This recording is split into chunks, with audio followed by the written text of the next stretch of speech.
So a bombshell report has just dropped. A secret document exposed in Germany details a massive war plan for a direct conflict with Russia. What's inside is, well, it's a huge wake-up call for all of NATO. And the whole thing really kicks off with one pretty staggering number. 800,000. Just let that number sink in for a second. That is the number at the very heart of this entire story, and it represents a massive fundamental shift in Europe's defense strategy. We're talking about moving from a kind of reactive posture to one of massive forward-thinking deterrence. Yep, you heard that right.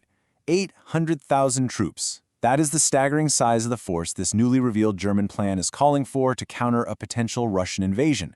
And look, this isn't just about playing defense, it's about projecting a force so enormous, so powerful, that it acts as a massive deterrent all on its own. Okay, so where did this plan even come from? I mean, something this big doesn't just appear overnight, right? Well, it's the result of years of quiet, really intensive work. And it's all been driven by a growing concern over Russia's use of what's called hybrid warfare. You know, these tactics that kind of blend conventional military threats with things like cyber attacks, disinformation campaigns, and political pressure. And the plan itself? Get this. It's a massive 1,200-page document.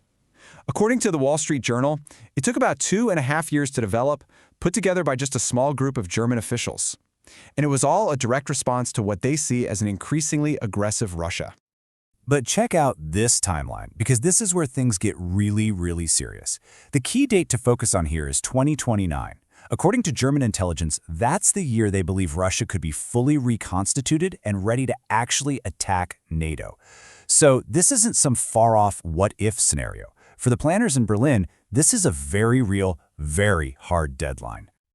So the big question is, how on earth do you assemble a force of 800,000 soldiers? Well, the plan reveals it's like a giant multinational puzzle, and the very first piece of that puzzle shows exactly why no single country could ever solve this thing alone. Right now, Germany's active military stands at just over 181,000 troops. I mean, think about that. That's a tiny fraction of the 800,000 they're saying is required. And that simple fact, that really gets to the very core of this whole strategy. And this chart, wow, it just lays it out perfectly. You can see the central idea right here. Even with Germany's ambitious goal to add another 100,000 troops by that 2029 deadline, they still can't get anywhere near 800,000 on their own. So this plan, at its heart, is a NATO-wide strategy. It has to be. It's all about collective defense. So to put this all into perspective, what the plan is calling for is deploying about a quarter of NATO's total active soldiers. And this huge force would be tasked with countering a Russian army that has a target size of 1.5 million active personnel. It's a serious numbers game, and this plan is designed to meet that challenge head-on. Okay, but look, having 800,000 troops on paper is one thing. Actually getting them to the front line, that's a completely different challenge, and you could argue it's even more complex. And this is where Germany's geography makes it the absolute linchpin of the entire plan. You know, a German security expert, when he was asked about the country's strategic importance, he summed it up perfectly with just 3 words: look at the map. And he's right. Geographically, Germany is the linchpin of European defense. Period. The plan lays out exactly how Germany is going to transform into the central staging ground for pretty much all Allied forces moving towards NATO's eastern flank. You know, we're talking about the countries that border Russia and Belarus. This would be a logistical operation on a scale we haven't seen in generations. Yeah, just picture this for a second. Forces from the US, the UK, France, they would all arrive at German ports, and from there, they'd be shuttled across the entire country to reinforce that eastern flank. And what that does is it basically turns Germany's civilian infrastructure, its highways, its railways, its rivers, into an absolutely critical military asset. Now, this intense focus on logistics, this isn't some brand new idea that Germany just came up with. It actually aligns perfectly with an existing NATO strategic doctrine called enablement. So what this plan really is a super detailed, practical application of a concept that's been around for a long time. But of course, a plan this ambitious, a plan that relies on so many moving parts across so many different nations, well, it's inevitably going to run into some enormous real-world challenges. And that leads us to maybe the most critical question of all. Can a strategy this complex, one that requires pretty much flawless execution, actually be pulled off when it really, really matters most? The single biggest risk here, it's political.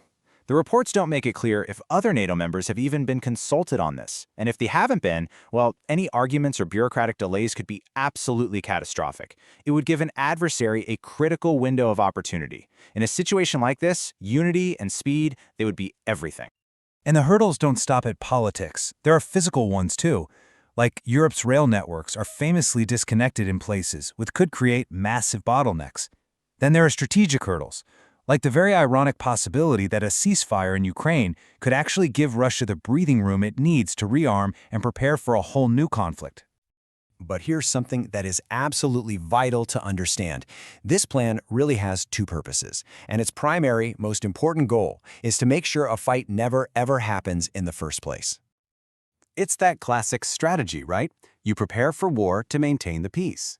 The idea is, by creating a plan for an 800,000-strong force that's mobile and ready to go, you make the cost of any potential attack so devastatingly high that it just becomes unthinkable for an adversary to even try. And make no mistake, this is not just some theory sitting on a shelf. Germany is already taking concrete steps. Its largest defense manufacturer is seriously ramping up ammunition production. The military is running rapid deployment drills, and those recruitment plans we talked about, they're already in motion. They are actively turning this blueprint into a reality. Which of course leaves us with one final unavoidable question. Is a plan of this scale, one that prepares so thoroughly for a massive conflict, is that the very thing that guarantees peace through strength? Or does it risk setting the stage for the exact war it's designed to prevent? It's a heavy thought to end on.